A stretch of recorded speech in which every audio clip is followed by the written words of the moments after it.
अस्सलामुअलैकुम वरहमतुल्लाहि वबरकातुह। कैसे हैं आप लोग?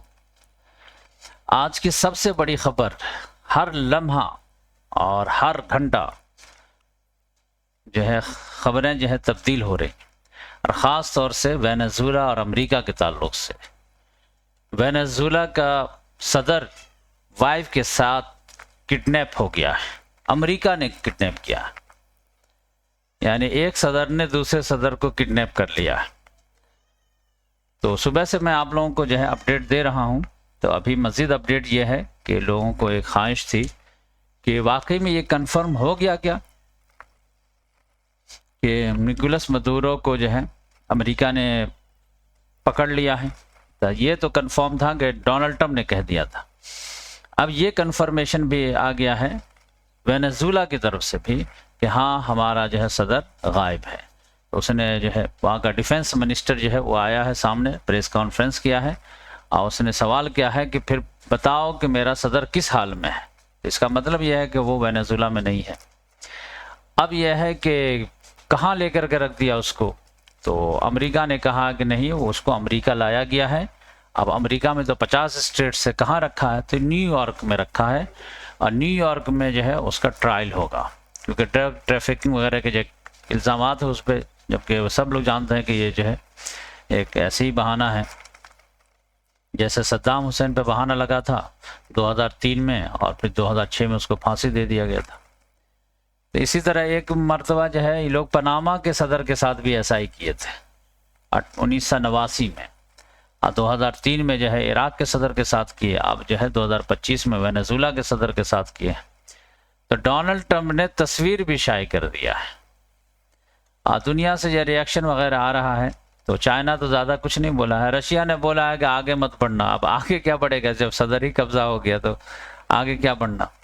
तो वेनेजुएला अभी भी इंटैक्ट है, ये समझ लीजिए। और जो वाइस प्रेसिडेंट और जो डिफेंस मिनिस्टर अभी संभाले हुआ है। लेकिन देखिए, अमेरिका कहेगा कि देखो सदर वगैरह को तो मैं ले आया हूँ, तो अब तुम लोग जो है फ्रेश इलेक्शन कराओ और फिर अपोजिशन जो लेडीज है वो जीत जाएगी। तो फिर जो है अमेरिका के हिसाब से यहाँ पर जो है हुकूमत बनाओ और तेल हमारे हाथ में दे दो, ज़मीन तुम लोग ले लो, और नहीं तो फिर बमबारी झेलो। तो देखिए अभी मामला क्या होता है। तो मैं आपको थोड़ा सा तस्वीर दिखा देता हूँ कि वो किस हालत में है वो।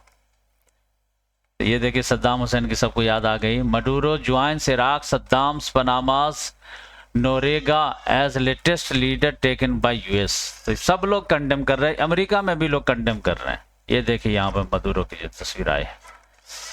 Trump says Venezuela's Maduro being taken to New York after capture. तो मैं आपको बताया, और ये नीचे आप आएंगे तो आपको तस्वीर मिलेगी। यहाँ इसी में इसको ये करूंगा तब तस्वीर आएगी। ये देखिए, The US will be very strongly involved in Venezuela's oil industry, says US President Donald Trump. After the capture of President Nicolas Maduro and his wife Celia Flores, they are being taken to New York where they will face indictment. तो ये है कि Donald Trump की एक बात बहुत अच्छी है कि वो साफ बात करता है।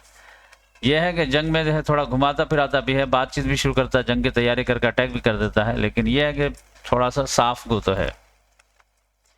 व्लादिमीर लोपेज जो है Venezuela defence minister says the country will prevail not negotiate not give up. आप बड़ी बड़ी बातें करते रहो, डिफेंस मिनिस्टर हो, कुछ करने पर ताज्जुब है पूरी दुनिया को ही कि भाई मतलब इतना आसानी से कैसे कोई निकाल के ले जाएगा भाई। तो अजीब व गरीब मामला। कुछ डिफेंस, अब वो बेवकूफ़ खुद भी जो है कुछ हथियार लेकर नहीं सोया हुआ था क्या, खाली डांस करता था। ये डिक्टेटर लोगों की ये हालत ही रहती। ये देखिए, तो इस तरह बेचारे को जो डोनाल्ड ट्रंप ने खुद से शेयर किया। Nicolas Maduro on board the USS IWO Jima, इसकी हालत। ये मैं सोचा आप लोगों को थोड़ा अपडेट कर दूं कि क्या मामला चल रहा है। अब यह है कि एक ट्रेंड ना बन जाए। एक तो यह है कि अमेरिका की पूरी दुनिया में धाक बैठ गई है, इसके ज़रिए से, और अमेरिका की ताकत जो है एक सामने आ रही है कि भाई इसकी मिलिट्री जो है ऑपरेशन की ताकत किस लेवल की है।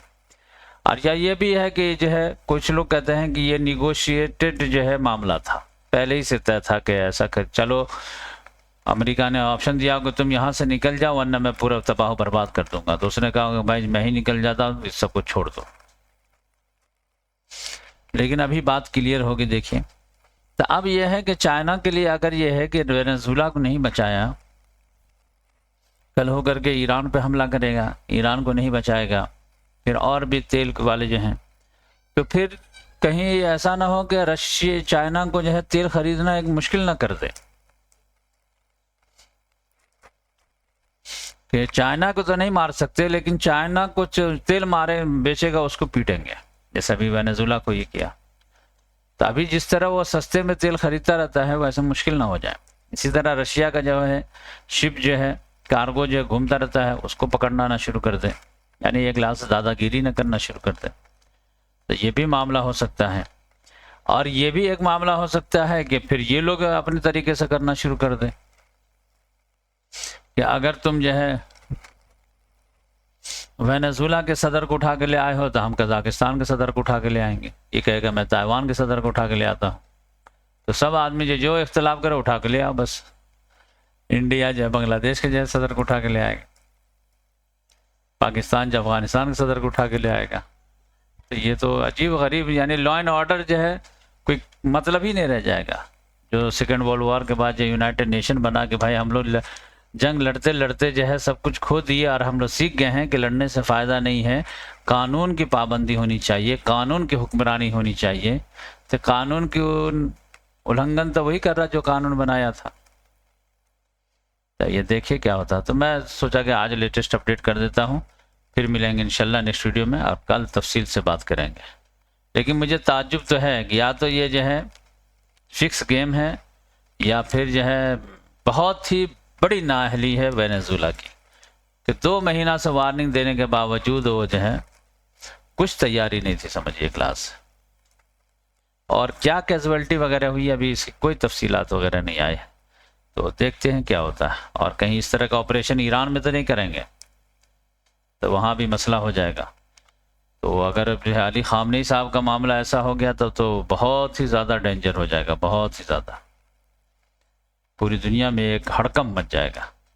तो देखिए क्या होता है। इसीलिए कहा जाता है ना कि भाई हथियार वगैरह जो है बना के रखो। अब ताज्जुब होता 1999 से ही इन लोगों की हुकूमत है। इसका जो गुरु था हुगो चावेज, वो 1999 से लेकर के 2013 तक था, 14 साल उसने हुकूमत किया। और 13 से लेकर के जो है 25 तक इसने हुकूमत किया है, यानी 12 साल तो इसको भी हो गए। कुल मिलाकर के 26 साल हो गए। 26 साल में एक ऐसा मिसाइल नहीं बना पाया जो जाकर के फ्लोरिडा को ही हिट कर देता। तो डिक्टेटर लोगों की ये हालत है, एक मिसाइल नहीं मार पाया, बताइए। और ये साहब भी जो ईरान जो है 40-45 साल हो गए, न्यूक्लियर बम यार बनाना तो बना लो, नहीं तो छोड़ दो। फतवा ही नहीं समझ में आ रहा है, फतवा है कि हराम है बनाना, जबकि कुरान में क्लियर कट है वअद्दू मस्तदात मिन कुव्वा व मिन रिबातिल खैर तुरहिबून बिही अदुव्वल्लाह व अदुव्वकुम। ऐसा हथियार बनाओ जिससे दुश्मन खौफजदा हो जाए। दुनिया में आज का किस हथियार से आदमी खौफजदा होता है? एटम बम से। फतवा ही है कि नहीं हराम है बनाना। अब देखिए 45 साल से यही डिसाइड नहीं हो पा रहा। देखिए पाकिस्तान ने बना लिया था, अभी तक बचा हुआ कि नहीं बचा हुआ, नहीं तो जो है कम ना जो है उसको रगड़ा दे दिया गया होता। तो आज के लिए इतना काफ़ी है, फिर मिलेंगे इंशाल्लाह नेक्स्ट वीडियो में।